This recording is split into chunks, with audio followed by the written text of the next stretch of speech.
Mesdames, Mesdemoiselles, Messieurs, bonsoir et bienvenue aux séries éliminatoires de la Coupe Stanley. C'est une marque de reconnaissance de la part de tes coéquipiers parce qu'eux se choisissent en fait un leader.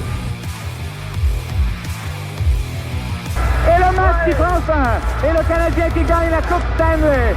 Un des grands retours dans l'histoire du hockey moderne.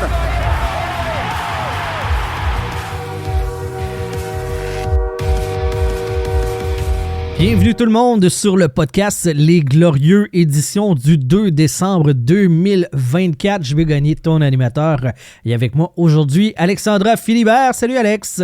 Hey, salut! Merci de me réinviter après mes lapsus du dernier épisode. Non, c'est bien correct. Fiche du Canadien de Montréal au moment d'enregistrer après 24 matchs, 8-14-2, 18 points. Ça les met là, au sommet du classement si tu lis à l'envers. Donc, ils sont 31e. Puis là, ça se bat là, pour le dernier puis l'avant-dernier rang. Là, ça s'échange continuellement. Je pense que le Canadien, c'est en bas de 400 de pourcentage de victoire. Là, c'est effroyable, ça n'a pas de fin. C'est atroce quand tu y penses. C'est vraiment atroce. C'est surtout atroce quand on pense à comment est-ce qu'on a lancé ça avec le tournoi de golf, puis Jeff Molson qui dit on va être dans le mix, puis là, comme tout le monde est pogné avec la patate chaude après, à gérer le mot mix, qu'est-ce que ça veut dire, puis c'est quoi les mais attentes. Ça, c'est une belle erreur de marketing, honnêtement. Ouais. Mais je pense qu'on en a parlé en plus au dernier épisode, mais d'un côté, je comprends pourquoi ça a été dit, parce que tu veux donner un petit nanan à la population, aux fans, mais je pense pas que c'était le bon timing. Ouais. Puis on n'était pas rendu à le donner, peut-être l'année prochaine, mais là, oh là là! J'ai l'impression que c'est le portefeuille qui a parlé en disant « Hey, les fans, on va être dans le mix, acheter des billets, venez voir à l'Arena. » Mais en même temps, est-ce que c'est nécessaire de dire ça? Le mix, je veux dire, les partisans acceptaient quand même la reconstruction, ça chialait pas encore trop. C'est comme, OK, c'est le processus, on espère qu'il y a des choses qui vont se passer. Bon, il y a Patrick Laine qui s'en vient. Bon, c'est blessé, c'est une autre histoire, mais tu sais, je suis pas convaincue qu'on avait besoin de dire « Hey, on va être dans le mix ». Tu sais, ça aurait pu être juste, on poursuit le travail de reconstruction, ça va bien, on est dans le bon chemin, ça avance, ça évolue. J'ai l'impression que ça aurait été parfait. Oui, ça aurait été génial. Puis là, non, on va être dans le mix. Et l'espoir, la grosse bulle d'espoir qu'on avait avec Laine, ben, ça fait pouet-pouet. Puis là, on a vu tous les résultats des derniers matchs, ce qui s'est passé. Ben, derniers matchs. La saison entière, je pourrais dire ça comme ça. 24 derniers matchs, juste pour être précis. Oui, les 24 derniers matchs. Fait que là, tu fais comme, ouais, finalement, c'est le genre de situation qui est très mal vieilli. Ah, puis comme ça, là, en anglais, ils disent « age like a milk ». Ouais. Tu sais, ça vieillit pas comme du vin, là. Ça vieillit comme du lait. Fait que c'est ça. Pas vraiment. J'adore cette expression-là. Age like milk. C'est parfait. Mais là, je veux qu'on... On va en parler du Canadien, mais avant... As-tu vu passer l'article de The Athletic avec l'entrevue de Pierre Lebrun qu'il a fait avec Marc Bergevin 3 ans après la fin de son règne comme directeur général du Canadien? Je l'ai vu passer, mais je ne l'ai pas lu encore et je redoute ce moment de lecture. Mais tu sais, parle-moi-en, c'est correct, okay. Genre des opinions quand même. OK, ben, regarde.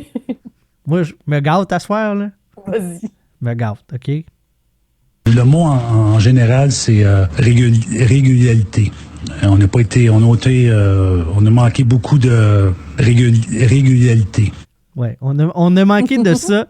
Marc Bergevin, moi, là, en lisant l'article, j'ai vraiment senti que c'était une job de PR de Marc Bergevin, de dire, là, gang, oubliez-moi pas, là, pour le poste de DG, si vous avez un rôle, là, moi, je suis preneur, là. Puis, regardez, là, faites des bonnes transactions, là. Mais oui, parce que le timing n'est pas un hasard, OK? Non, c'est ça, c'est sûr, on le voit. Et comme je dis, j'ai pas lu l'article, mais j'ai vu le titre. Là. Puis, tu sais, j'étais comme, bon, si on ressort Bergevin, ben il y a une raison si Bergevin veut faire l'entrevue, parce que normalement, on n'entend plus parler. Là. Exact. Je veux dire, il se colle vraiment plus aux Canadiens. Là. Il est parti, puis bon, il a fait sa job post-démission, on va dire comme ça.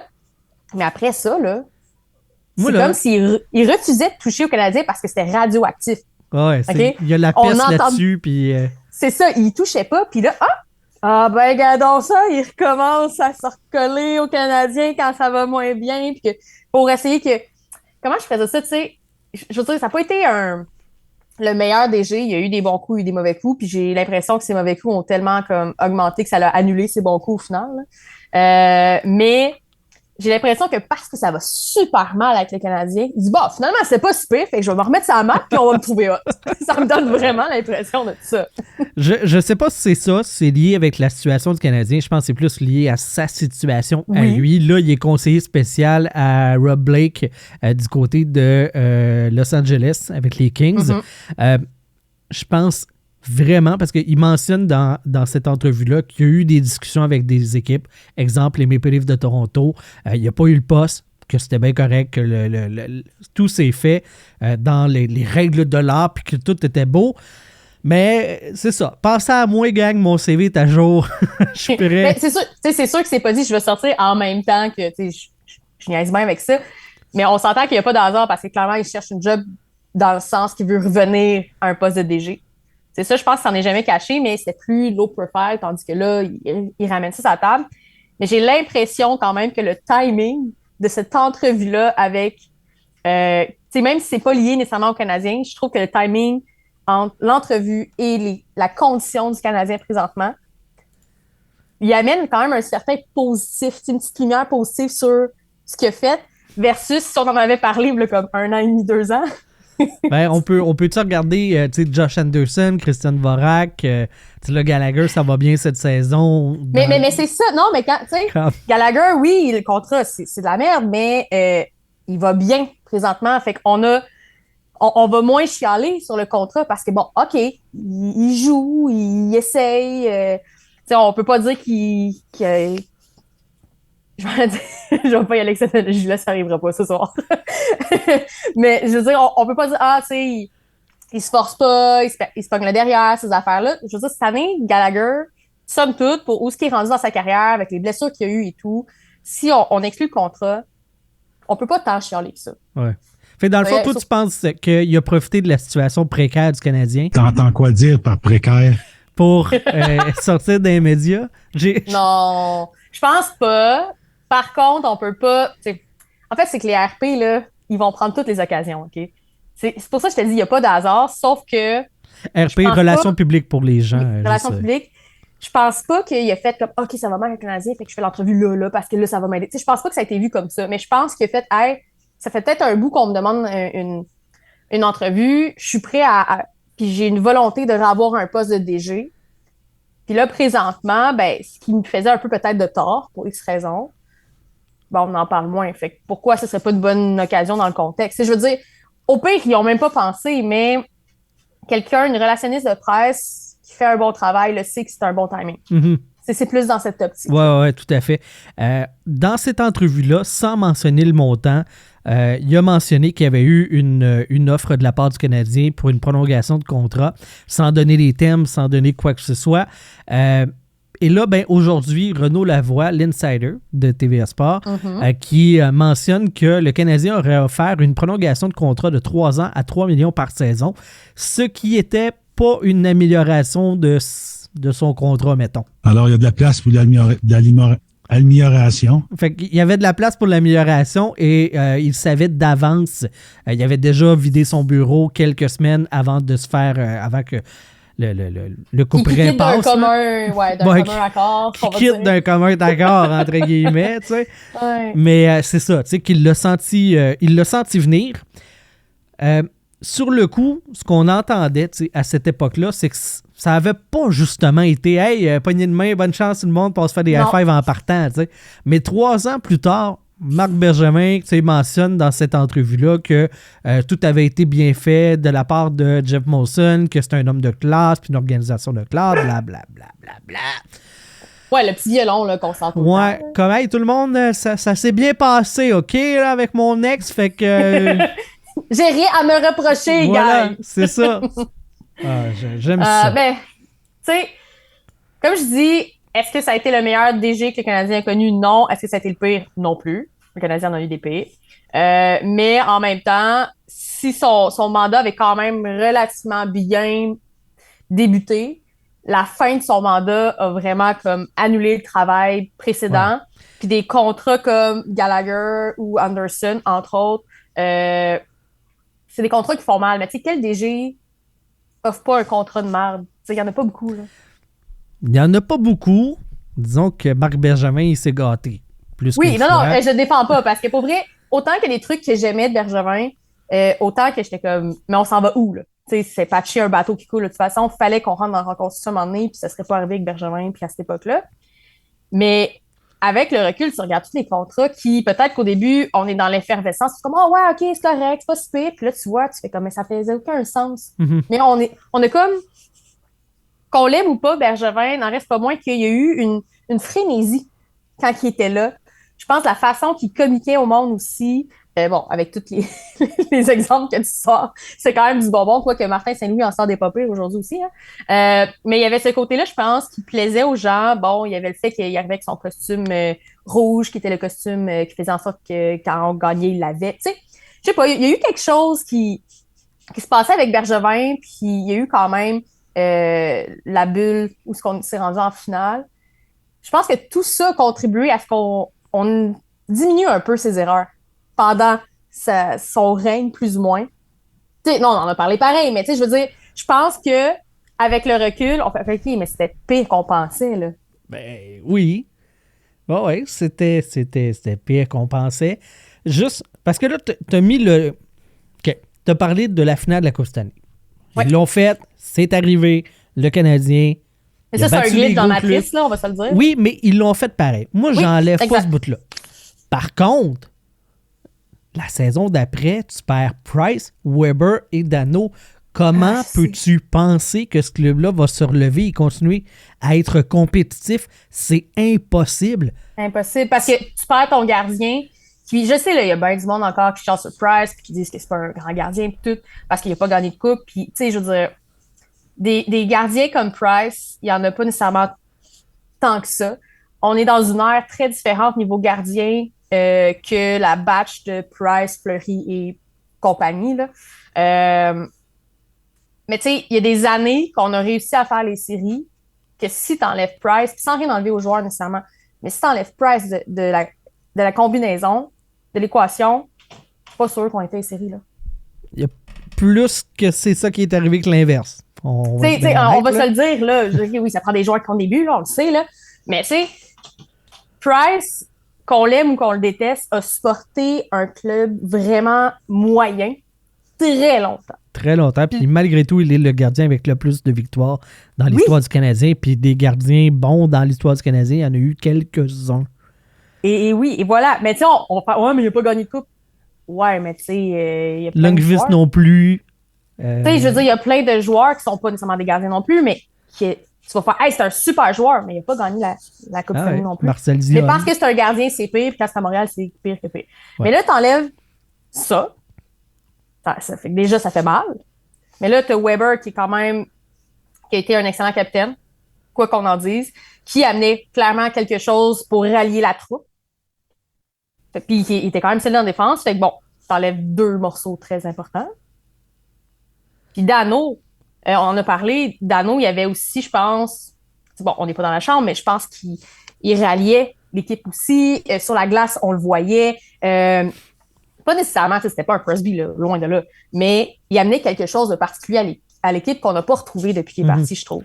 Puis, on parlait aussi des mises au jeu, que clairement, tu m'as ramené une stat d'en face, là, mais reste que Dano avait quand même un bon pourcentage, somme toute, à l'époque, tu sais. Fait que, tu sais, tout ça, tu t'enlèves quand même des morceaux importants. Puis là, tu gardes Anderson qui, bon, cette saison, je veux dire, il travaille quand même. Il sera jamais le joueur qu'on s'attendait à ce qu'il soit avec les Canadiens, c'est correct, là. Mais là, t'as un contrat avec lui. T'as Gallagher qui, on l'aime bien, mais je veux dire, il y a un contrat vraiment énorme pour ce qu'il peut apporter. Avec les fractures au moins qu'il y a eu, il n'a plus jamais été le même joueur à ce niveau-là. Fait que là, t'es comme pogné avec une équipe qui n'a pas nécessairement préparé bien le futur. Que oui, il y a des bons joueurs qui s'en viennent, mais là, c'est pas ça. Il y a un manque d'équilibre à quelque part aussi. Puis les joueurs qui sont présentement dans ton noyau, ben, ils ont besoin d'aide, là. Oh oui, clairement. Tu sais, le crash était imminent quand on a enlevé ces morceaux-là, mais Montréal est à Montréal. Oh non, c'est correct. Mais on était tellement habitués d'avoir des équipes moyennes qu'on voyait plus grosses parce qu'on avait un gardien qui était là. Tu sais, il faisait des saisons de comme 60 matchs, je sais plus souvent, là. Je me souviens pas des stats exactes, mais il y en a plus tant des gardiens qui font ça aujourd'hui, là. Non, il y en a plus tant. Puis tu sais, moi, ça pourquoi je t'amenais là, c'est même pas tant qu'à un moment donné, il y a eu une fin. Ça, c'est normal, c'est Ça va logique. Avec l'âge, Oui. avec leur historique de blessure. Dans le cas de Dano, c'est un 500 000 qu'il a donné à Gallagher et pas à lui. Puis même son précédent contrat, les négociations avaient été très compliquées. Il y avait déjà quelque chose de cassé, un peu de brisé entre le Canadien et Dano, entre Bergevin et Dano. C'est drôle parce que là, ils se retrouvent dans la même équipe du côté de LA. Ouais, oui. Moi, c'est même pas tant qu'il y a eu une fin à Price et à Weber. C'est que tu te sois permis de te rendre jusqu'à là. Quand tu Mais en es fait, un c'est ça a été mal préparé. Mais quand tu es Il y a un pas de directeur préparation. général, c'est inévitable. Faut que tu le vois venir, faut que tu aies un plan pour après. Et Marc Bergevin, les 2, voire 3 dernières saisons de son règne, n'avait plus de vision à long terme.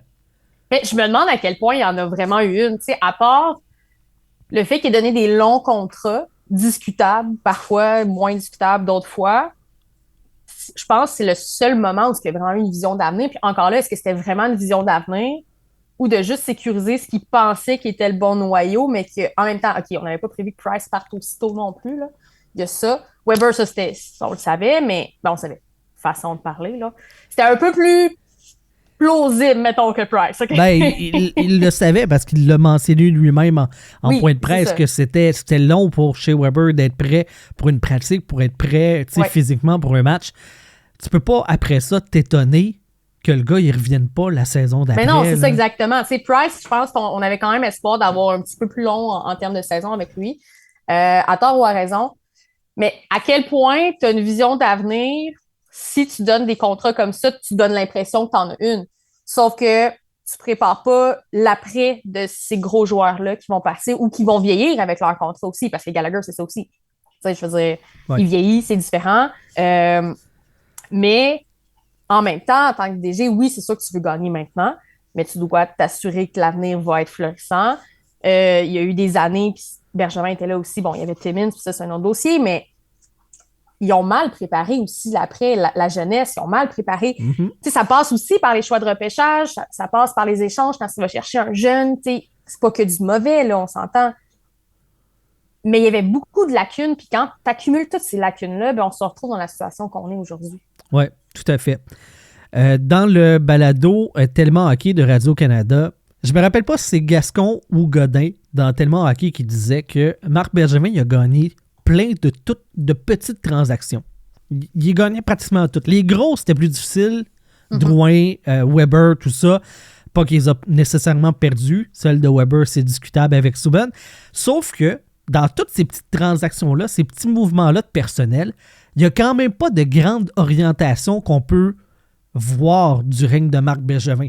Si je te demande, Alexandra, de me qualifier les 8 ans de règne de Marc Bergevin, comment tu qualifierais ça, toi? Moi, j'en ai pas. Moi, j'appellerais ça brouillon. Ben oui, puis je te dirais à la limite incohérent aussi. Oui. Tu sais, dans le sens que des fois, tu sais, t'es dedans, puis comme je te disais, il y avait une petite frénésie, bon, il y avait quelque chose quand même de spécial dans tout ça. Puis je pense que du coup, t'es comme « Ah ouais, super! » Puis là, ça l'a vraiment... J'ai l'impression que Marc Bergevin, en fait, c'est un peu comme un coup de foudre avec la mauvaise personne. OK? Dans le sens que il était arrivé, puis là, il y avait vraiment une frénésie, puis genre « Oh ouais, c'est cool ce qu'il fait, nan, nan, nan, nan, nan. » Puis là, un moment donné, on est comme « Oh, attends une minute, mais ce qui se passe n'est pas sain. » Il y a plus de défauts qu'on pense. Il y a quelque chose qui marche pas. Tu sais, la lune de miel s'est terminée, puis elle s'est terminée quand même rapidement, relativement. Bon, il y a eu le truc de la finale de la Coupe Stanley qui a fait comme « Ah, on oublie tout, c'est correct, je l'aime ce gars-là. » Tu sais, non, mais c'est ça pareil, là. C'est un beau gros cadeau que tu reçois, là. Tu y vas, tu sais. Puis... C'est le gars qui te ramène des fleurs après t'avoir trompé, tu sais. Genre... Ah, je vais changer, bébé! M'a changé, tu sais, voici une Rolls Royce. C'est comme... non, mais c'est ça pareil, parce que avec... Quel fan ne veut pas aller en finale de la Coupe Stanley? Et dans l'historique du Canadien, c'est comme « Oh shit, c'est vraiment, on s'en va en Coupe Stanley, c'est cool. » Fait qu'il y a tout ça, mais turns out que c'est super incohérent parce que oui, il y a des petites transactions là-dessus, il était très bon, il en a gagné une coupe. Mais pour que ça fonctionne bien, là, faut autant que tu gagnes des petites transactions que des grosses. Celle de Weber, Subban, je pense que au final, c'est un peu un match nul dans l'optique que chaque joueur a amené ce que les équipes voulaient à ce moment-là. Mm-hmm. Après, ça peut être discutable dans certains trucs, bon, les années qui ont donné d'un côté et de l'autre, tu sais, puis comment ça a été fait, puis les raisons, bon. À la limite, ça peut être discutable sur beaucoup de points, mais je pense qu'elle finit par s'annuler parce que est-ce qu'on se serait rendu en finale de la Coupe Stanley avec Subban? Peut-être. Peut-être pas. C'est avec Weber qu'on l'a fait qu'on peut dessus, il a été On capitaine. le saura jamais, là.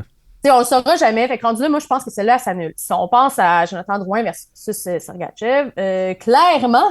Elle s'annule pas, celle-là. Ça s'annule pas, celle-là. Tu sais, est-ce que j'ai détesté Drouin? Pas du tout. Mais tu sais, Drouin est arrivé comme un sauveur, ce qui aurait jamais été de toute façon. Puis c'est un Québécois, on sait ce qui se passe quand on a un joueur québécois, on le voit tout de notre soupe pratiquement. Un joueur québécois qui est supposé d'être d'impact, c'est yes, c'est ça.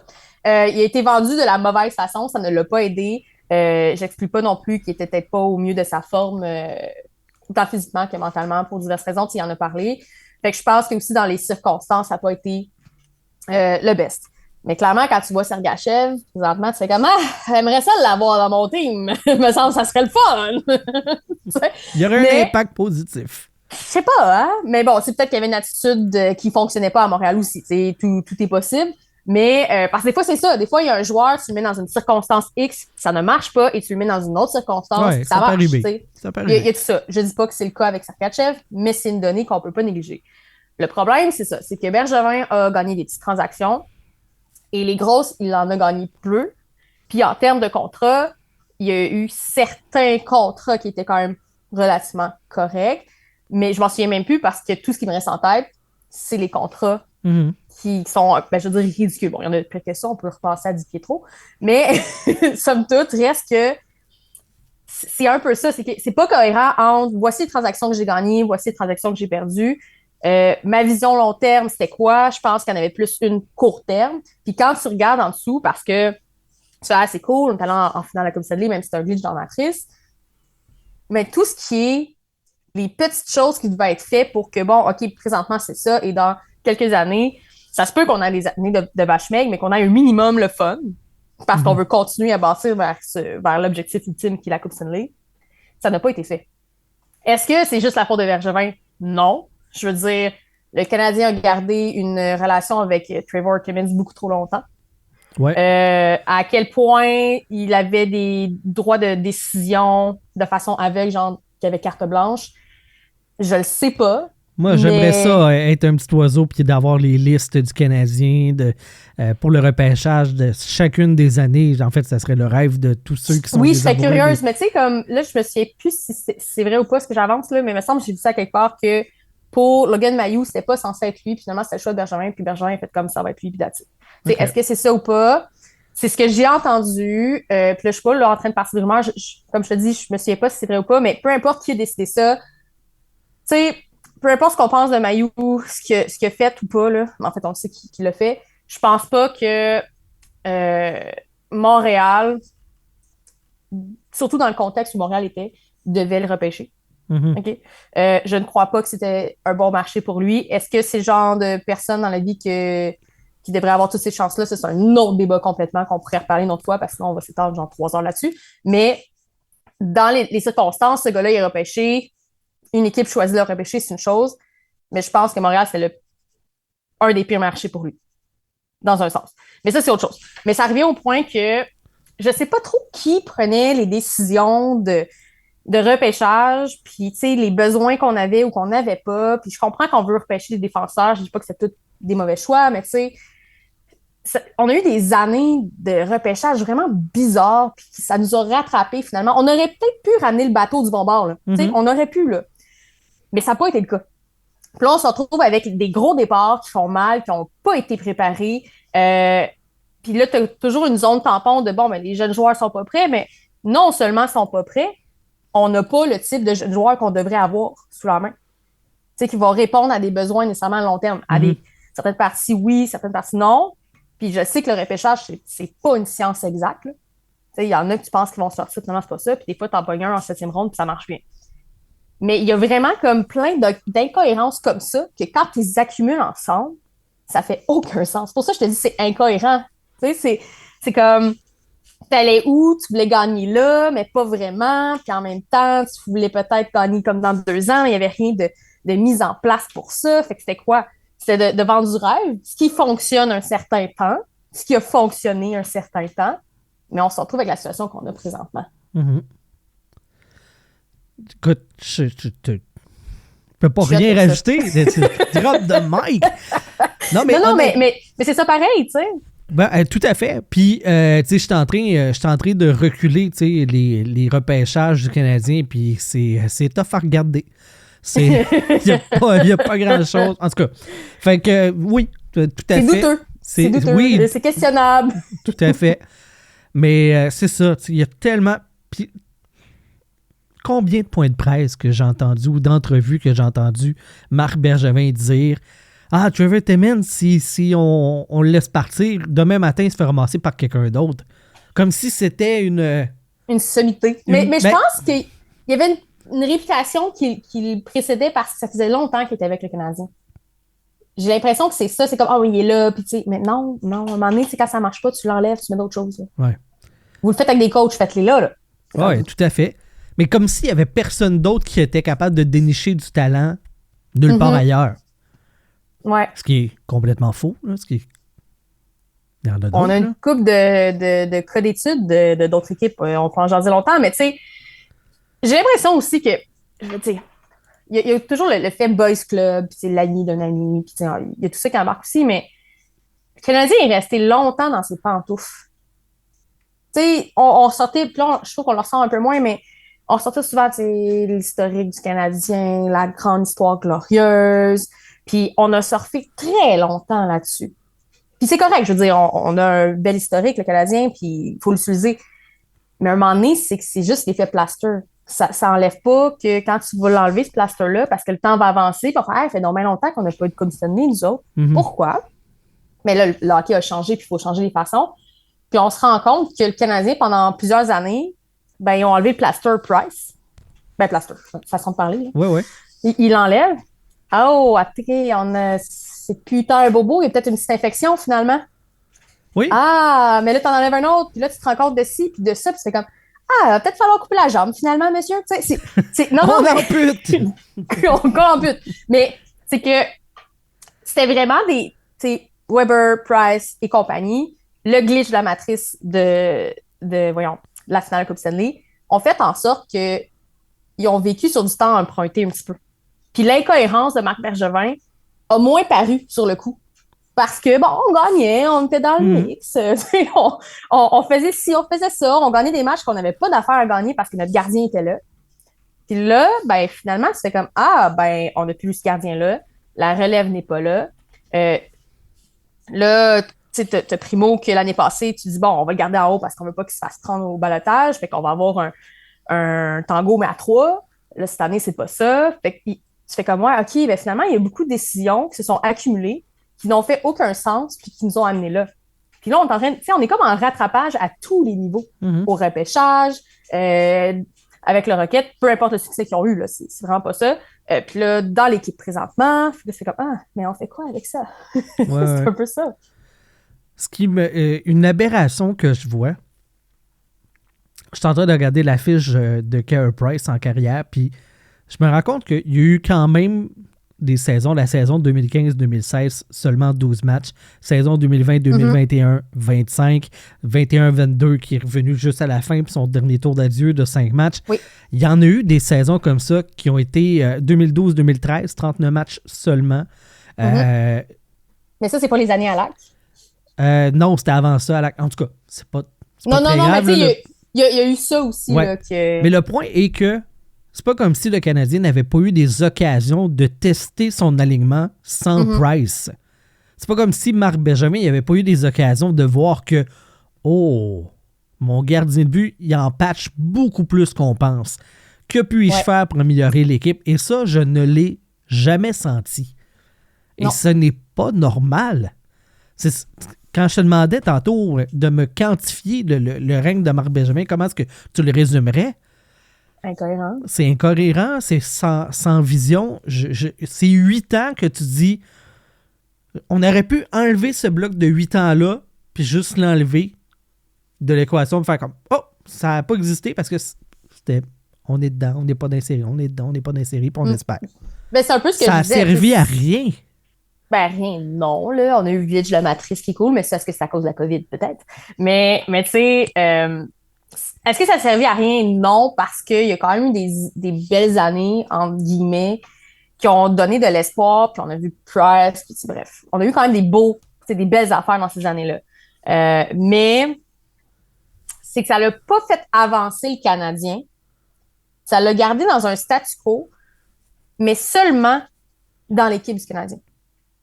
Mais c'est un statu quo qu'à la minute que tu enlèves des pièces, il s'effondre. Mhm. Puis là, tout ce qui était censé venir patcher ou combler ça après, ben, il n'a pas été fait. Fait que c'est un peu comme un écran de fumée. C'est comme, ah, wow, c'est beau. Puis finalement, tu fais, ah, ben non, hein, ça tient avec des bouts de bois, c'est super. Mais tu sais, c'est vraiment ça. Fait que, Ouais. est-ce que ça a été marquant, son 8 ans? Si tu enlèves le glitch, comme je dis, de la finale de la Coupe Stanley, pas tant que ça, avec le recul. Tu sais, c'est sûr, on va se souvenir de l'échange de Ben Weber, mais n'importe qui l'aurait fait qu'on se souviendrait de cet échange-là. C'est ce type d'échange-là. Mhm. Mais pour le reste, j'ai vraiment la difficulté à me souvenir exactement de tout ce qu'il a fait. Puis, ces années-là ont existé, mais ils ont juste gardé le bateau à flot. C'est pas mal tout ce que ça l'a fait. Ah ouais. Puis après, tu l'enlèves, tu fais comme, ah ben, OK, ils ont mis une patch là, puis une petite patch là, mais c'était en train de pourrir, fait que ça allait plus loin, puis là, tout a pourri. Fait que qu'est-ce qu'on fait?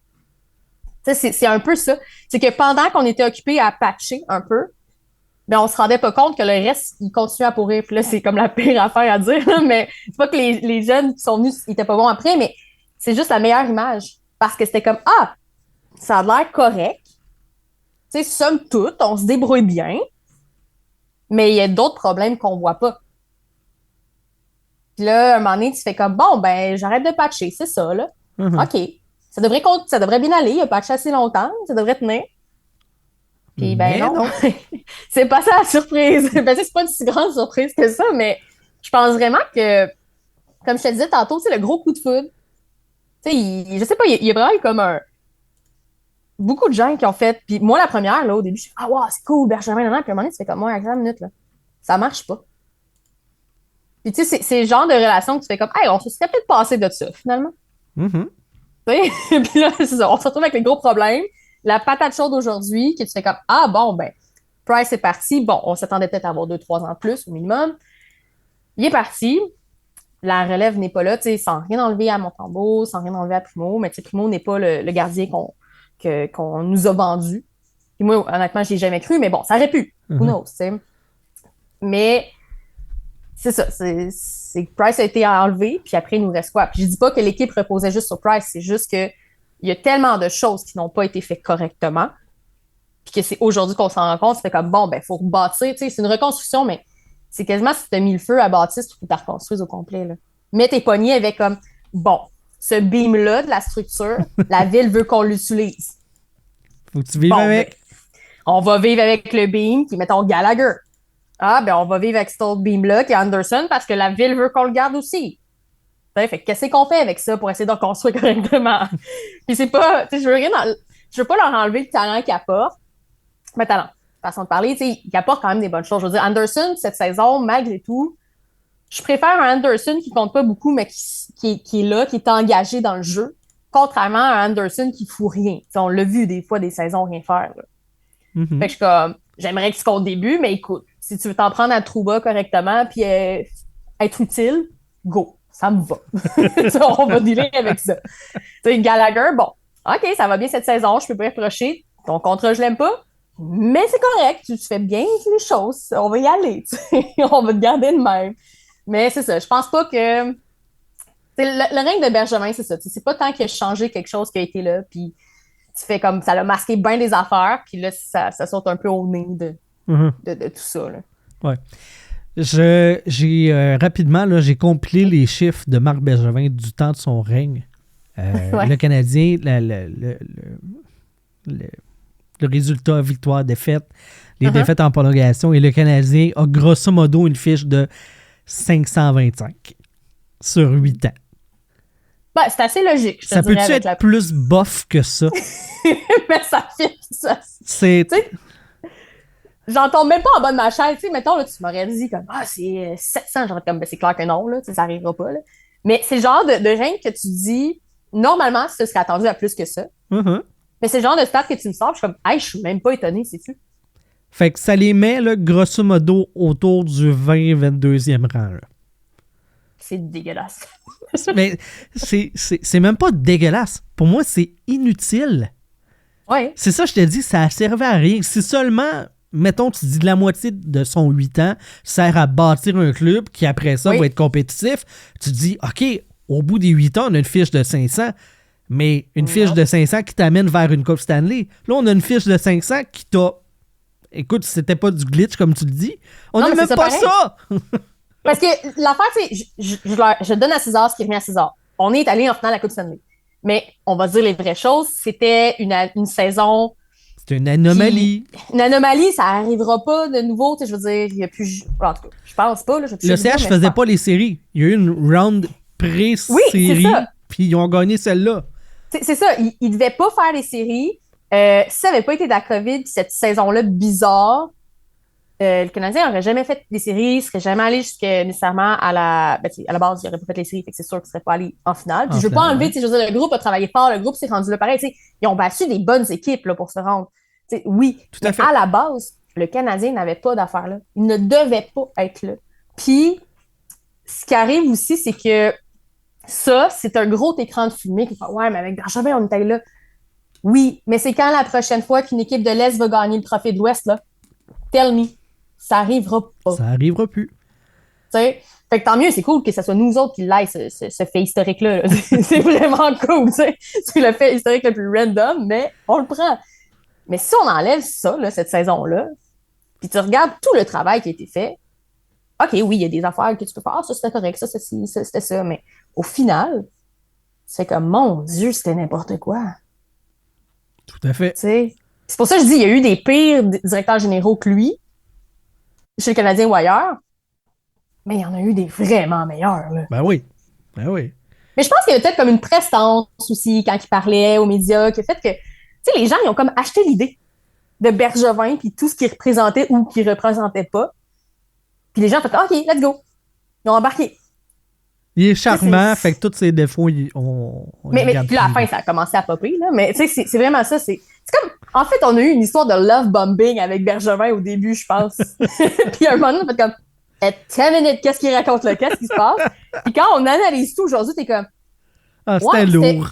C'était pas glorieux, finalement, cette histoire d'amour-là avec Bergevin. C'était lourd.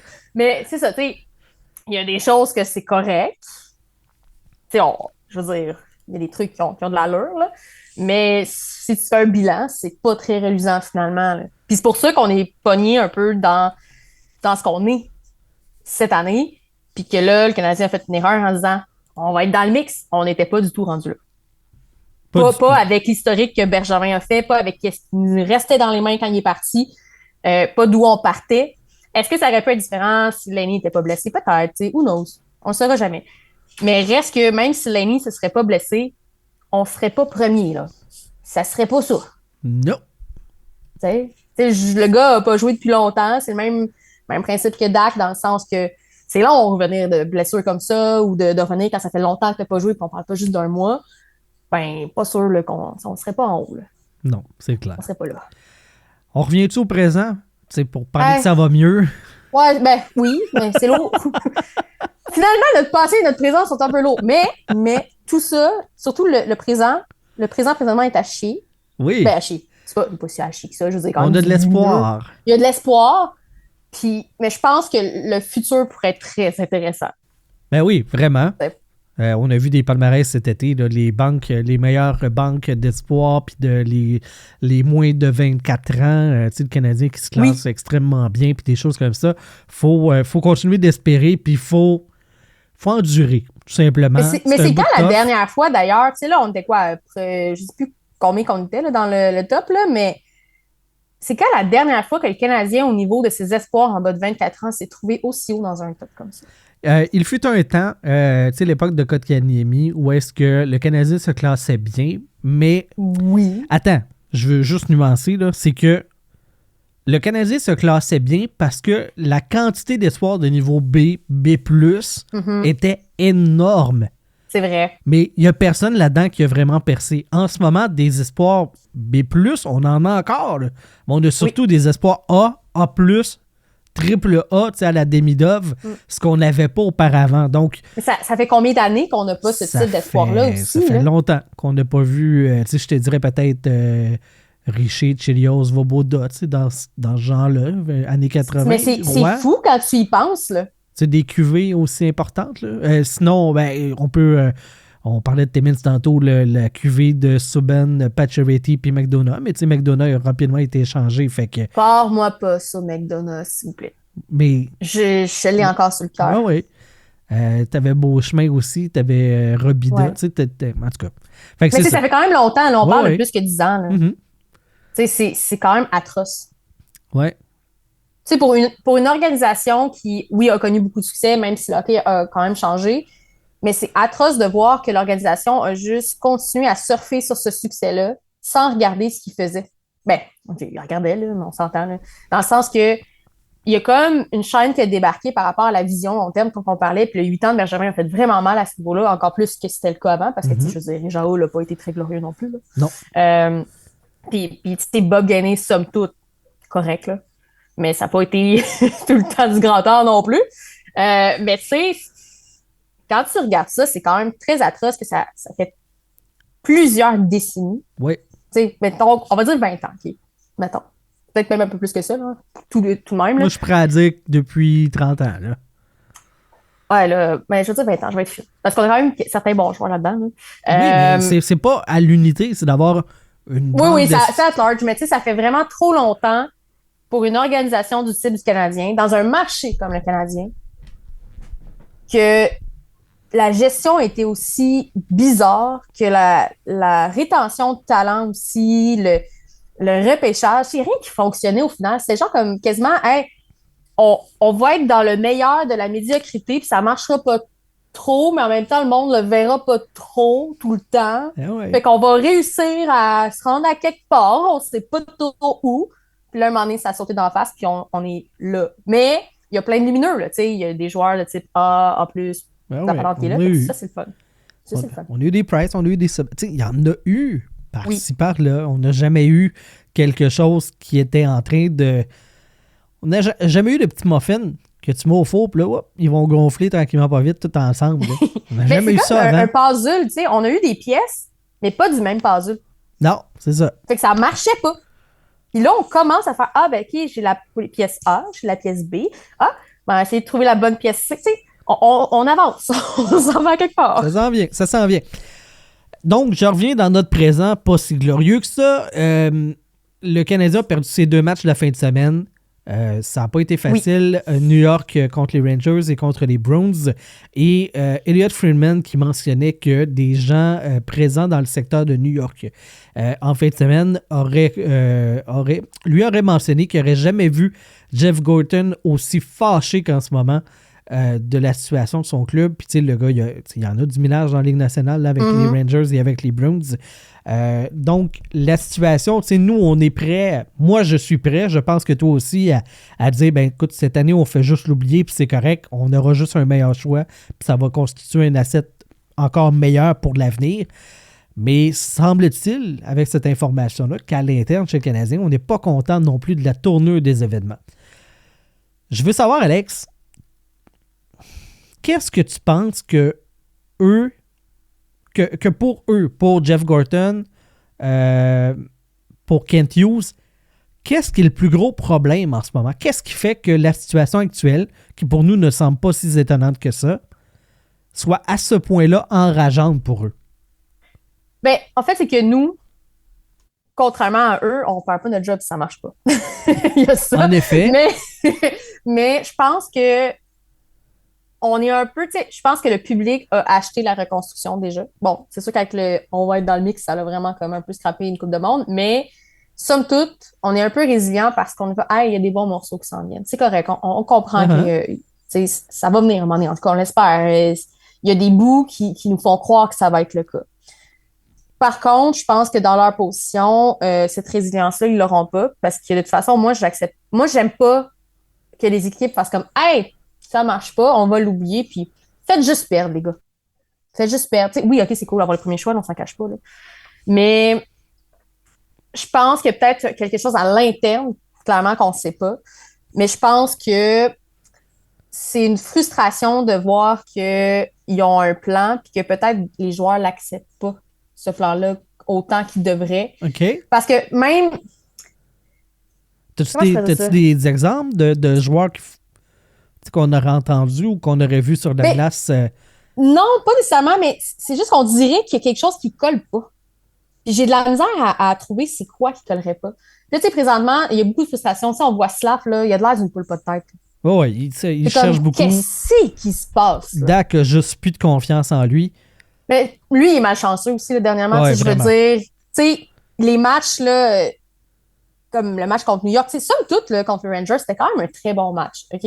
Oui, on l'a perdu, mais somme toute, c'était beau de les voir aller. Ils se sont pas laissés abattre parce que souvent, c'est ça le Canadien. C'est comme, ouais, on commence. Ouais, quand ça débarque solide. Là. C'est ça. Puis je trouvais comme, OK, ils sont combatifs. S'ils peuvent faire ça une bonne partie, mettons comme 80% des matchs de saison, même si on les gagne pas, c'est le fun. T'sais, en tant que partisan, c'est le fun. Mais Dak, il a connu quand même un très beau match. Puis là, il bâtit sa confiance, qui est difficile à bâtir parce que ça fait longtemps qu'il n'a pas joué. Il y a eu quand même une grosse opération, cette patente-là. Puis il se retrouve back-à-back pratiquement, ou plusieurs matchs dans un court laps de temps, qu'il fait une erreur qui est hyper coûteuse. Ouais. Mais là, tout le travail qu'il a Le fait... 4 minutes pour bâton élevé, que c'est pas de sa faute, mais t'as pas le choix de le caler, tu sais. Non, mais c'est ça, c'est pas de sa faute, mais c'est une pénalité, ça fait partie du jeu. C'est juste que une fois de temps en temps, c'est pas pire, mais là, c'est comme... ça s'accumule pour Dak. Fait que je peux comprendre que le gars, il est comme, OK, mais c'est parce que j'ai plus de talent, là. Genre, je touche un bâton puis j'ai une pénalité, tu sais. Ouais, je touche mon bâton, je mets un patin sur la glace, ça marche pas. Tu sais, c'est pas ça, mais un athlète, quand ça marche pas, va essayer de faire quelque chose, il va peut-être devenir en obsession avec ça aussi. Fait que, tu sais, déjà qu'il arrive, que c'est dur de se remettre en forme ou dans le beat, ces affaires-là, t'arrives dans une situation comme ça, puis t'as toutes ces malchances-là qui s'accumulent. Ça l'aide pas, OK? Pauvre Dak pour ça. Puis je sais qu'en plus, il y a un petit peu le bouc émissaire dans les médias. Fait que là, tu sais... Ah, même les partisans, parce qu'on a vu récemment qu'il a fermé sa section commentaires puis messages sur Instagram parce qu'il recevait des messages qui n'avaient pas de bon sens. Les gens, faites pas ça, là. Non, c'est ça se fait pas. C'est un humain, là. Même s'il gagne des millions, ça reste un humain. OK, gagne, s'il vous plaît, là. Puis avant, de toute façon, prendre Dak comme bouc émissaire, on peut-tu parler de d'autres joueurs? Là? Oui. Tu sais, on peut-tu parler de Dvorak? On peut-tu parler de Newhook? Tu sais, je veux dire... À la limite, Armia, il fait des erreurs aussi, puis là, on n'en parle quasiment plus. Puis quand c'était lui le bouc émissaire, comme un an ou deux. C'est pour ça que moi, je te demandais, tu sais, je te prenais l'angle de qu'est-ce qui les frustre. Parce que j'essaie de voir, tu sais, je vais te faire mon... Oui, vas-y. Tu sais, ce qui peut les frustrer, selon moi, c'est peut-être ça. C'est peut-être Dak qui... On pensait vraiment que ça allait donner un coup de pouce à l'équipe, puis finalement, c'est pas le cas. Mais... est-ce ils peuvent être étonnés qu'un gars, après une saison et 3/4 manqués, il n'arrive pas à sa top game en partant? Je pense pas. Non. Est-ce que Juraj Slafkovský, qui après une deuxième moitié de saison, ça allait super bien l'année dernière, il a atteint les 50 points, d'avoir une régression, est-ce que vraiment ça peut les étonner? Je ne sais pas. Est-ce que ça peut être Josh Anderson, Christian Dvorak, puis Armia qui sont pas performants, ça les étonne vraiment? Non. Non, mais peut-être que tout ça mis ensemble, ça crée des frustrations. Parce que peut-être que pour une raison X, ils ont l'impression de ne pas avancer ou que qu'est-ce qu'ils ont mis en place ne fonctionne pas ou clairement, ça ne donne pas les résultats escomptés. Mais peut-être que eux, ça, sur le donc, big eux picture aussi, complet, ils ont fait une mauvaise lecture du point de départ où est-ce que l'équipe partait au début de la saison. Oui. C'est ce que je comprends. Parce que sinon, moi, je suis pas... reculer, aller écouter le premier épisode qu'on a fait des Glorieux, puis je demandais à Pascal, c'est quoi pour toi une saison réussie? Puis moi, j'étais comme, autour de 20-25 victoires, on va être content, là. C'est pas... Ouais, mais ils ont beaucoup, clairement là. pas les mêmes objectifs que nous autres. Ben, clairement, là. Parce que moi, en ce moment, OK, il y a des matchs où est-ce que la combativité, ça me gosse. Que je vois que la chaîne, elle débarque, puis que les gars, ils ont abandonné. 3 minutes dans le match, il y a un but, puis des fois, ils sont plus là. C'est comme, mais là, ça fait juste 3 minutes, guys. Là. Je dis pas comment peux-tu. Ça, moi aussi, je pourrais être en tabarnak. Ça, j'accepte. Mais je vois pas dans le portrait global du club qu'est-ce qui les étonne tant que ça. Mike Matheson qui a une saison ordinaire puis qui rapportera peut-être pas ce qu'il espérait sur une transaction. Il aurait dû l'échanger l'année passée. Moi, je pense que oui. Tu sais, la meilleure saison de ta vie à 29 ans. Mais en même temps, si tu l'échanges, qui t'a pour jouer les minutes qu'il joue? Ben, t'as Lane Hudson, là, finalement. Oui, mais tu sais, on n'était pas certain à 100% nécessairement qu'il allait faire la saison. Tu sais, fait que c'est comme un mix and match, mais moi, je veux dire, la frustration suite à la défaite contre les Rangers, je trouve ça particulier parce que malgré tout, c'est-tu parce que c'était son ancien club puis qu'il a perdu la face devant...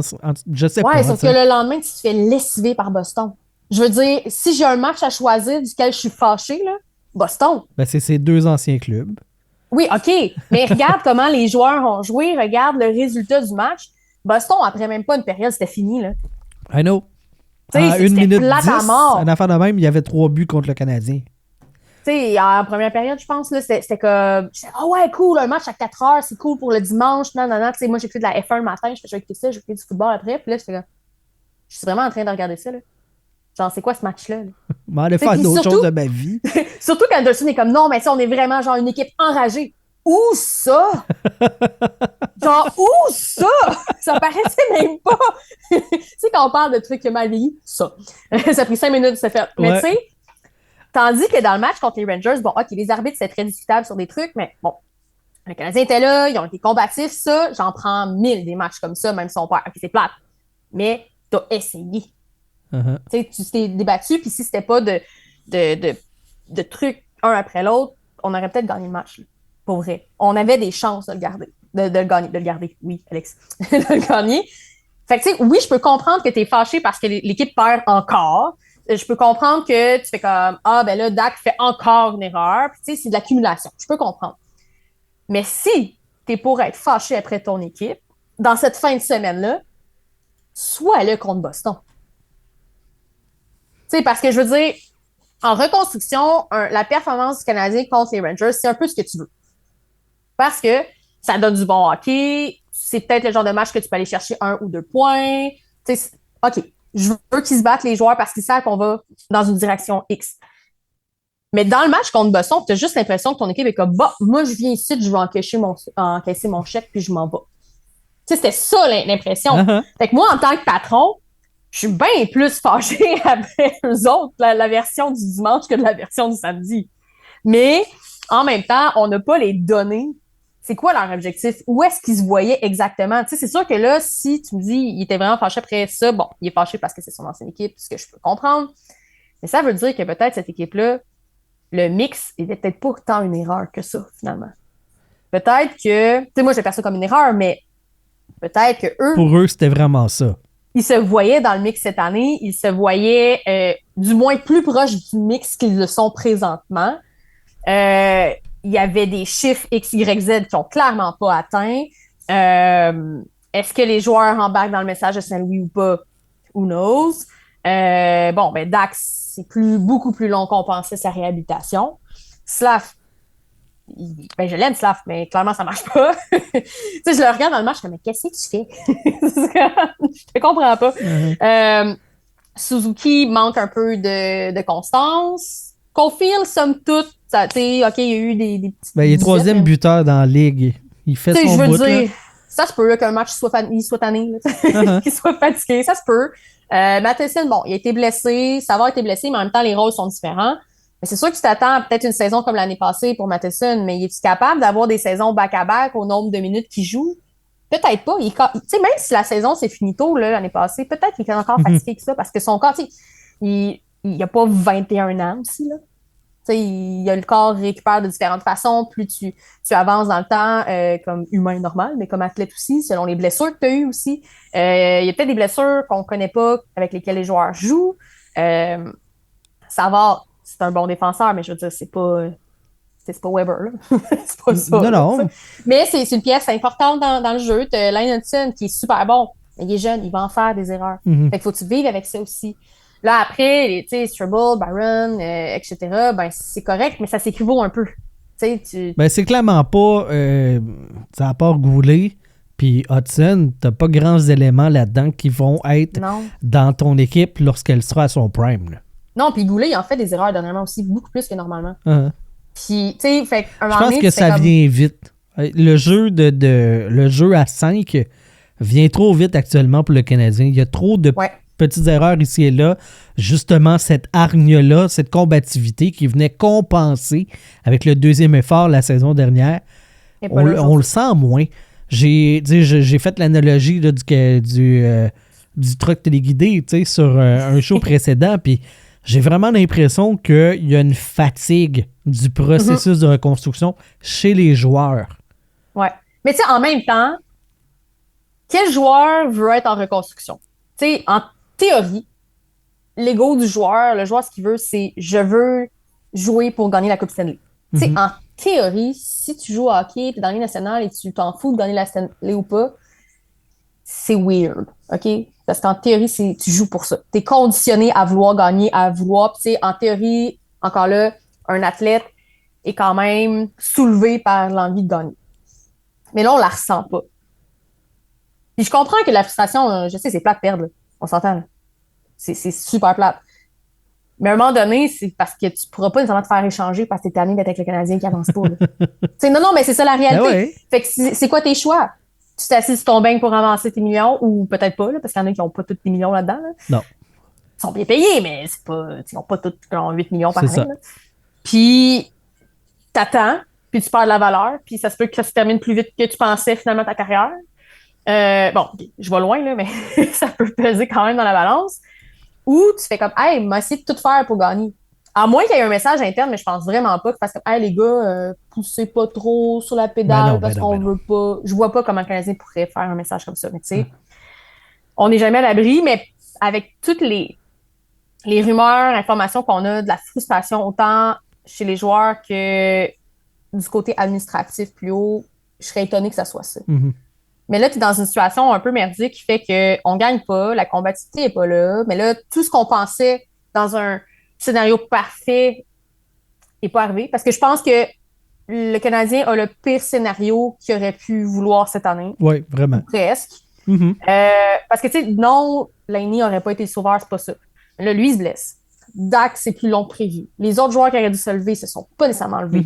Les jeunes qui auraient dû continuer leur progression, mais c'est plus en dents de scie que désiré. Ouais. Fait que là, t'as comme tout. Ça met un peu tout le monde pas dans la bonne chaise, puis il y a un effet domino. Tu sais, c'est vraiment ça. Puis c'est comme la chaîne qui. Tu sais, mettons, là, quand t'es plus jeune, t'es sur ton vélo, tu rembarques la chaîne, puis elle est comme rembarquée, mais pas tout à fait. Fait que t'arrives à avancer un peu, mais c'est pas ça. Ouais, ça saccade, là. Ouais, mais tu te rends chez vous pareil, là. C'est comme, m'a l'arranger plus tard. C'est comme un peu ce qu'ils vivent, le Canadien, présentement. Parce que, c'est comme, va falloir mettre de l'huile, il va falloir que quelque chose marche parce que ça va être long. Mais ça l'est déjà. Mais tu sais, je comprends la frustration. Clairement, ils n'ont pas les mêmes objectifs que nous, ce qui est correct. Mais je commence à croire que eux, ils croyaient beaucoup au mix cette année. Ou du moins, sans être nécessairement dans le mix. Ben, les joueurs y ont cru, ça, c'est sûr. Oui. Mais je parle d'organisation après 24 matchs, je suis convaincue qu'ils ne se voyaient pas là. Ouais. Ils se voyaient plus haut, puis je pense que la frustration, c'est parce qu'ils disent, bon, je sais pas, peut-être un match que tu as une lueur qui dit, OK, là, ça commence à coller, on va aller plus loin. Puis à chaque fois qu'on a l'impression que le Canadien fait 2 pas en avant, il en fait 4 en arrière. Ouais. Puis je pense que c'est peut-être de l'accumulation qui crée cette frustration-là aussi. Puis à un moment donné, tu fais, OK, voici ma situation, voici mon objectif, mais clairement, je ne l'atteindrai pas cette année, mais qu'est-ce que je fais? Puis, tu sais, veux pas Gorton, là, avec les Rangers, ça a été beaucoup plus vite que qu'est-ce qu'il avait prévu. Puis là, avec les Canadiens, c'est un peu l'inverse. Ouais, mais il n'y a pas le pouvoir d'attraction. Ça, je pense que tout le monde le dit. Puis j'espère que lui-même en est conscient. C'est lui qui les a fait, ces moves-là, qui a accueilli Trouba. Puis Adam Fox s'est fait donner ça sur un plateau d'argent. Il n'a quasiment rien coûté. Puis il y avait un candidat au trophée Norris là, entre les deux. Mais Trouba, ce qui l'a aidé aussi dans son cas, c'est que sa femme est médecin puis elle voulait être à New York. Fait que lui, il était comme, moi, je veux aller la rejoindre. Il y a ça aussi. Il y a des circonstances qui étaient là, qui ont fait que ça s'est quand même bien aligné. Tandis que là, chez le Canadien, il n'y a pas grand-chose qui s'aligne. Ouais. Présentement qu'on parle. Jerry, notre comparse, qui demande pourquoi le CH doit absolument avoir un bouc émissaire encore et encore. Cette année, c'est Dak. Pauvre Dak. Puis, je dois le dire. Moi, je vais répondre tout simplement. Tu sais, tantôt, on faisait le tour, là. Puis on se disait, OK, ben, ils ne pouvaient pas s'attendre à mieux de Armia, Dvorak puis Anderson. Non. Est-ce qu'ils pouvaient vraiment s'attendre mieux de Struble, Barron? Non. Jacky? Peut-être. C'est parce que tu fais vite le tour, là. C'est de qui tu peux être déçu cette saison?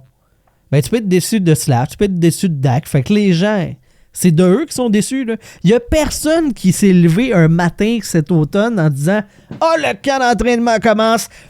Oh, que Dvorak va t'en avoir une solide cette année! » Il y a personne! Il y a personne! Tout le monde l'a oublié. Ah oui, c'est vrai, il est dans le club, lui, encore. Mais après ça, comment tu veux être déçu de ce gars-là? Tu ne peux pas être déçu en fait, de Dvorak. C'est que t'as pas d'attente. Puis le problème, je sais pas si... Ben, oui, le Canadien a une part de responsabilité, c'est que quand Dak s'est amené l'année passée, c'est l'année passée qu'il s'est blessé, ouais.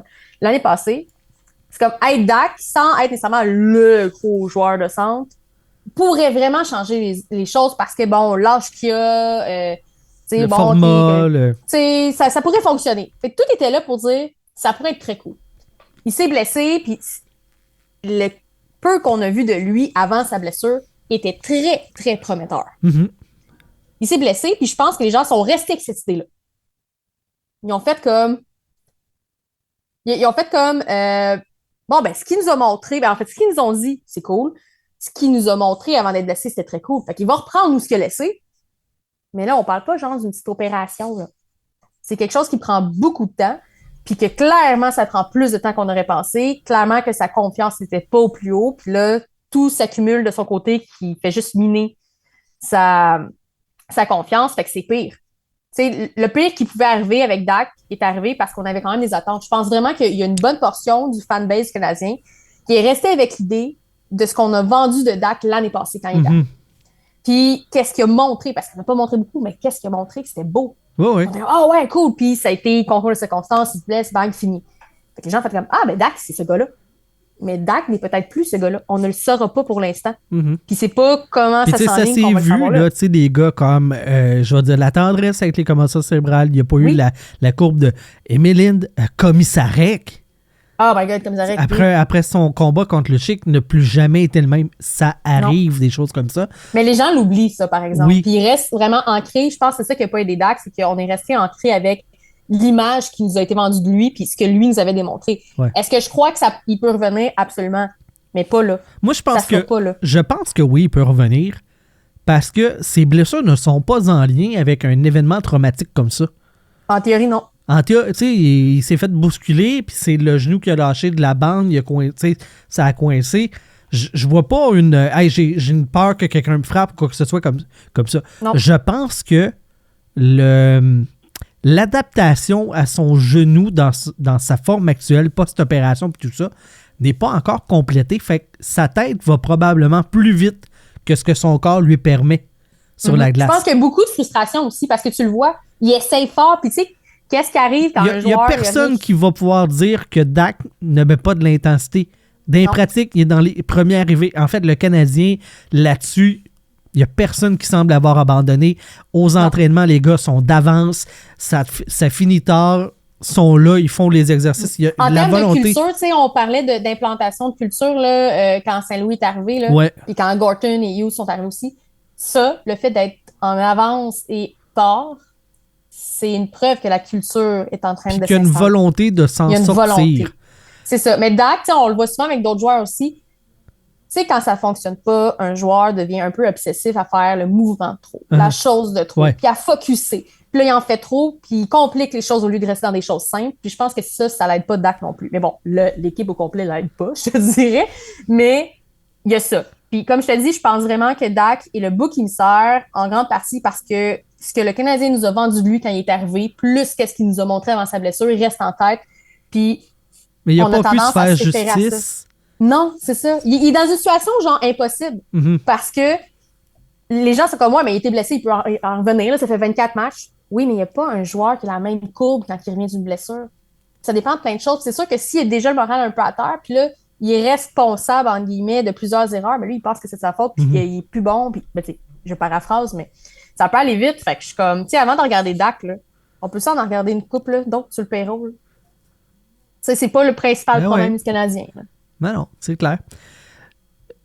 J'ai l'impression que autant les dirigeants que les partisans ont oublié qu'une progression, un développement. Combien de fois tu as vu sur Facebook, là, tu sais, les gens qui partagent le chemin vers le succès, est-ce que tu penses? Puis là, c'est une ligne droite. Bang! Ouais. Merci, bonsoir. Ce n'est Puis là- pas linéaire. Ce n'est pas Puis là, t'as en linéaire. dessous la réalité. Puis là, t'as des creux, t'as des ravins, Ouais. t'as whatever, les patentes. Tout C'est le une monde. montagne russe, là, ça monte, ça descend. Tout le monde partage ce genre d'affaires-là. Hey, gang, ton succès, c'est normal que t'aies aidé. Mais pas pour le Canadien. Le Canadien, non. Ils sont payés cher. Ils n'ont pas le droit de. Non, mais c'est ça, on en a parlé un peu, là, je ne sais plus de qu'est-ce qu'on parlait, mais dans le podcast aujourd'hui, on a parlé de c'est pas parce qu'ils gagnent des millions qu'ils sont pas humains.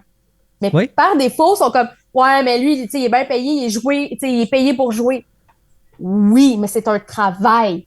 C'est quand même un travail qui vient de la pression. Puis, tu sais, ils sont pas à plaindre, ils gagnent bien leur vie, là. C'est pas ce que je suis en train de dire. Hey, je vais être bien honnête, là. Moi, je considère que j'ai un bon salaire pour ce que je fais comme travail. J'ai des bonnes conditions. Puis je suis pas sur ma game A+ à tous les jours. Et je fais pense un que excellent. En fait, j'aime mon travail, j'ai fait un excellent j'adore salaire. ce que je fais, là. C'est ça, exact. J'adore ce que je fais, puis je le travaille, mon salaire, puis tout. Mais il y a des journées que je suis comme, man, ça me tente pas. Et genre aujourd'hui, ben, je travaille à mon compte, fait que je suis comme mon propre boss, mais tu sais, les tâches, ils restent là. Ah si ouais, j'ai t'as fait un pas, là. deadline, puis il faut que tu. Tu sais, aujourd'hui, j'ai fait, hey, je travaille pas. Mais demain, ma journée va être plus grosse parce que j'ai pas travaillé aujourd'hui. Fait que, tu sais, c'est le même principe. C'est que, oui, c'est vrai, ils sont privilégiés. On se le cachera pas, là. Je veux dire, c'est pas tout le monde qui gagne le salaire qu'ils gagnent pour jouer au hockey, ce qui est quand même cool. Mais ça reste que c'est un travail. Tu n'es pas motivé tout le temps. Mhm. Puis, peu importe que ce soit Canadien ou d'autres équipes, on s'attend à ce que le joueur il soit A1 tout le temps, qu'il n'y a pas, peu importe le drame qui pourrait avoir lieu dans sa vie privée, parce que des fois, il vit des choses qu'on n'est pas au courant. Hein. On l'apprend des années plus Oui, tard. c'est clair.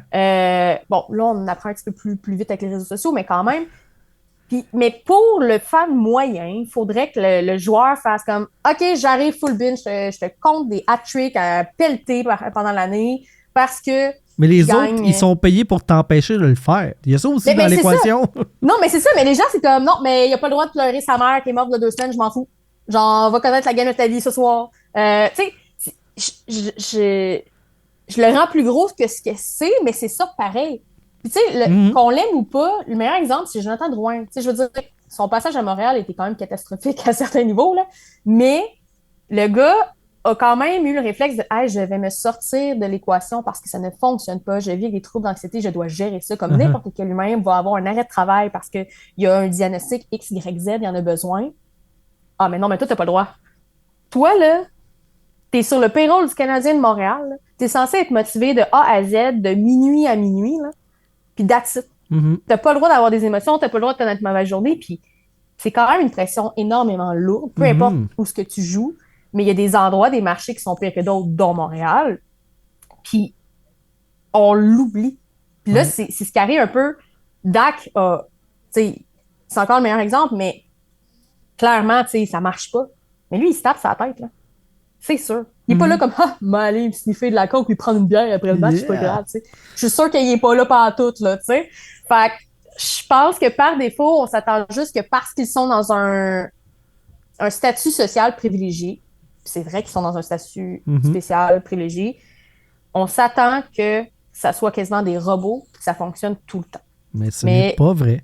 C'est pas ça. Puis la beauté de la vie, c'est qu'on est des humains. Puis les autres aussi.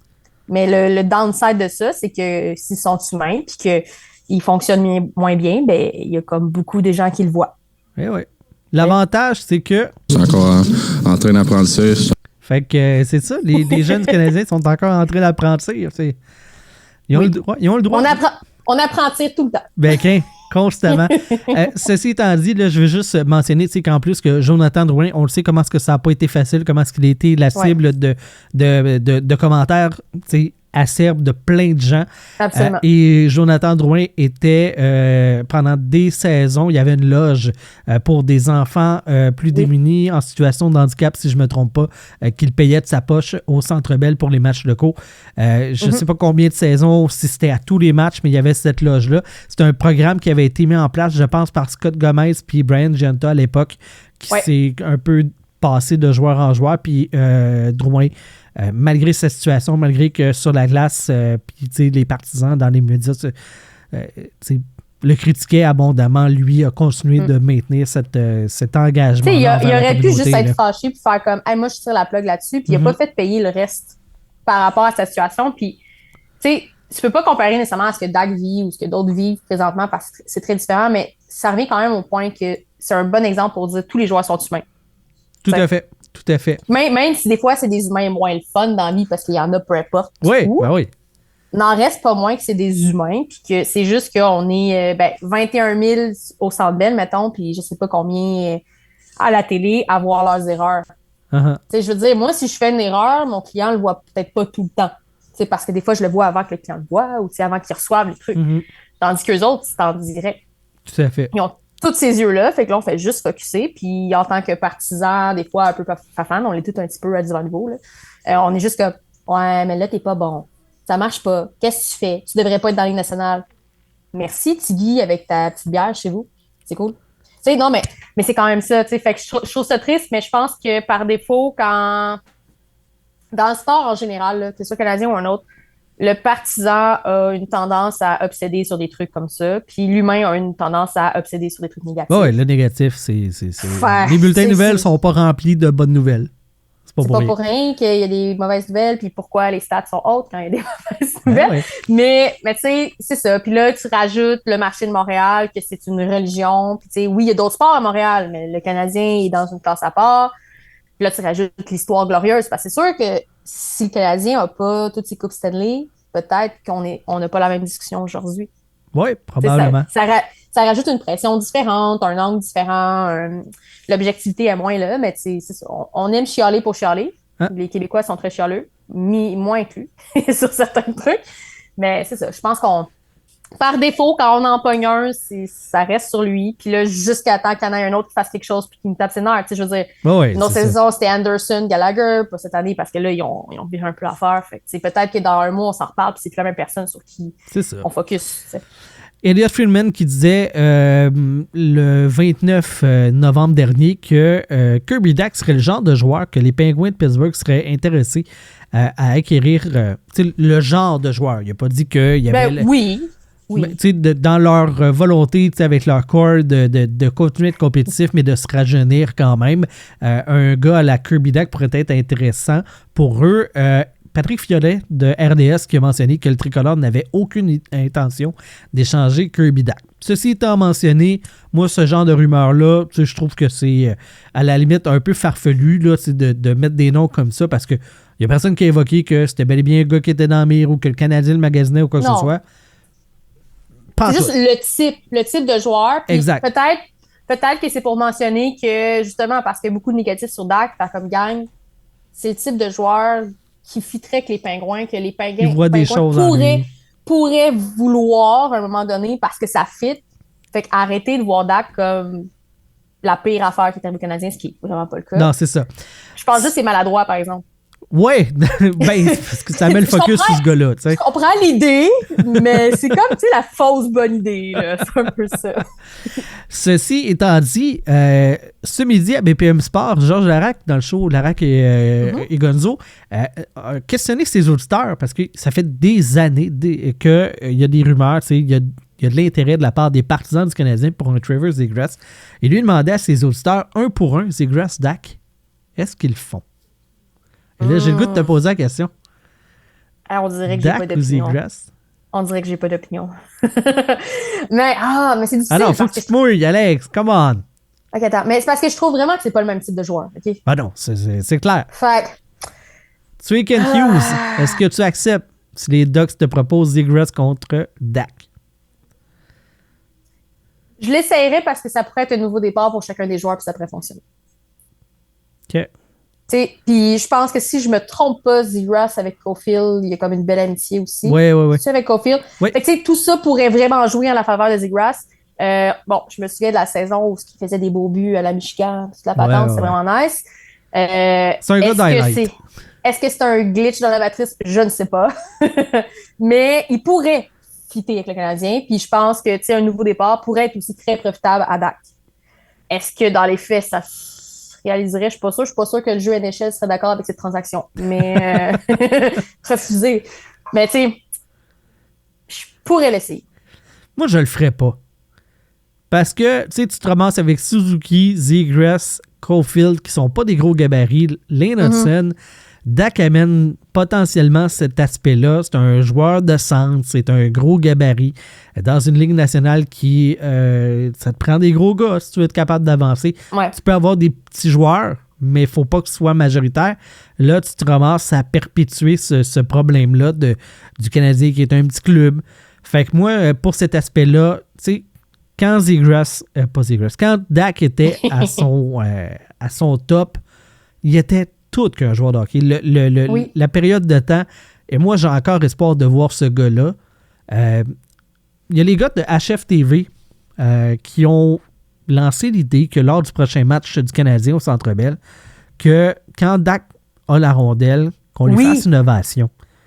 En fait, ils ont dit même qu'à la minute qu'il se pointe sur la patinoire, on lui fait une ovation. Puis je pense honnêtement que ça, là, ça peut être hyper puissant. Ouais. Ça peut vraiment l'aider. Puis honnêtement, je l'aime Dak, puis moi, j'ai pas perdu espoir, puis je veux le garder. Mais comme je te dis, est-ce qu'un échange, mettons, on se dégrace Dak, pourrait être bénéfique dans les deux cas? Possible. Mais si j'ai le choix, puis c'est moi qui décide pour vrai, là, je garde Dak. Pour le casse-tête, on parlait de des bons morceaux, puis toute cette combinaison-là de Dak dans le Canadien, pour moi, a plus de potentiel qu'un Zegras. Puis, tu sais, je me demande, tu sais, l'amitié justement avec Caulfield, si ça peut pas traîner Caulfield du mauvais bord. Parce que l'attitude de Zegras, c'était questionnable. Mais c'est vrai que Zegras, c'est niveau attitude, ça n'a pas de l'air. Puis tu sais, on a vu des petites pointes d'attitude comme ça de Caulfield aussi, tu sais, quand on a parlé de son épaule, puis il a retrouvé la touch, puis là, t'es-tu déjà fait opérer à l'épaule? Non, ben c'est ça. Tu fais comme, ben, c'est pas une réponse, ça. Mais moi, pour vrai, des fois, j'aime ça parce que, tu sais, les journalistes font un très bon, une très bonne job, mais des fois, il y a des questions que je suis comme, mais OK, là, ça fait comme 50 fois que vous l'avez demandé cette semaine, on peut-tu essayer d'avoir d'autres questions? Ou ils ont une question que tu fais comme, monsieur, je pense que la réponse, tu la connaissais déjà. Je suis pas sûre que c'est hyper pertinent. Il n'y a pas vraiment de jus là-dedans à sortir. Je salue leur travail parce que c'est pas un travail facile, c'est vraiment pas ça. Puis, je te dirais 98% du temps, ils sont relativement pertinents. Mais. Relativement. Non, relativement, ils sont pertinents, là. Comment? Non, ils sont pertinents, mais ce que je veux dire, c'est que j'haïs pas des fois que les joueurs sortent un peu de la réponse pré-mâchée, puis tu sais, blasé un peu. Fait que j'haïs pas ça. Mais si ça arrive trop souvent, c'est pas une bonne chose. Puis Caulfield, il y a eu comme un bout où il faisait juste ça. D'après moi, il s'est fait ramener par Chantal. Là. Mais il y a eu un petit bout qui était un petit... Tu sais, moi, la bonne arrogance me dérange pas. Mais tu sais, quand c'est rendu que ton équipe perd puis tu réponds tout le temps, regarde même, pas sûr que t'es bien placé, même si t'es dans le top 3 scoreurs, là, tu sais, ou pointeur. Là, c'est comme, non, je suis pas sûr. Mais oui, c'est vrai que des fois, l'influence peut être là. Puis, tu sais, Caulfield est quand même encore jeune. Fait qu'il y a tout ça. Puis, je veux dire, j'adore Suzuki, mais il est jeune aussi. Tu sais? Fait que tout ça peut avoir une incidence. Mais pour vrai, je garde. J'ai dit des grâces, mais moi, j'ai beaucoup d'actes, je le garde. C'est bon. T'as le droit, là. T'as le droit, Alex. Je ne chicanerai pas. Alex, s'il vous plaît. Ça va être ça pour le show de cette semaine. Par contre, faut qu'on reprenne nos bonnes habitudes. On a un Patreon. Puis j'arrête pas de pas faire d'après-show. Fait que là, on va faire un après-show. On va parler des UFA, la Ligue nationale qui veut mettre en place des nouveaux règlements pour empêcher le maraudage. Fait qu'on va en parler dans l'après-show. Vous voulez avoir accès à ce contenu-là supplémentaire, faut devenir membre Patreon. Vous allez sur le patreon.com/les glorieux et à partir de 5$ par mois, vous pouvez avoir accès à ce contenu supplémentaire. Des fois, je fais des petits quickies tout seul, en solo, je pète ma coche, des agents de joueurs, des affaires de même. Fait que pour ce contenu-là, il faut être abonné sur Patreon. Gros merci Alexandra pour ta participation sur le show de cette semaine des Glorieux. On l'a pas vraiment annoncé, mais tu sais, toi et Jerry, vous faites partie du roster maintenant. Breaking news! Breaking news! Breaking news! Ben oui, Alexandra Hubert, moi et Jerry Godbout, qui n'est pas là ce soir. Il est sur la liste des blessés ce soir. Ben c'est ça, puis l'objectif, c'est qu'on soit capable de faire une rotation selon les disponibilités, qu'on fait des shows aux semaines ou aux 2 semaines. On ne se met pas de pression. On veut avoir des invités. Quand on aura des invités, je sais pas, Jerry mentionnait que lui voulait plus le savourer en tant qu'auditeur. Oui. Fait qu'il ne serait pas là, puis c'est bien correct comme ça. Pascal, si jamais j'ai des nouvelles, fais-moi signe. Si tu veux revenir sur le show, Pascal, il n'y a pas de trouble. on le remplace, mais même, tu sais, mettons, quand il revient, ben on va faire une belle rotation. Puis je te remercie encore une fois de m'accueillir sur ce podcast-là. Ça fait longtemps que j'en ai pas fait. Encore plus de hockey. Écoute, ça me manquait, puis j'aime ça. Puis je vais arrêter de faire des allusions weird, là, tu sais, comme le premier épisode. Quoique ça met du piquant. T'étais rouillé, c'est juste ça. Mais j'apprécie, c'est toujours le fun. Puis, moi, comme je t'ai dit, j'osais juste pas. Je suis comme, Alexandra, elle écrit des livres, elle a sa propre business, tu comme... J'ai toujours du temps pour les gens et les choses qui en valent la peine. Puis, tu sais, ça fait juste que je lis un peu moins. C'est pas plus grave.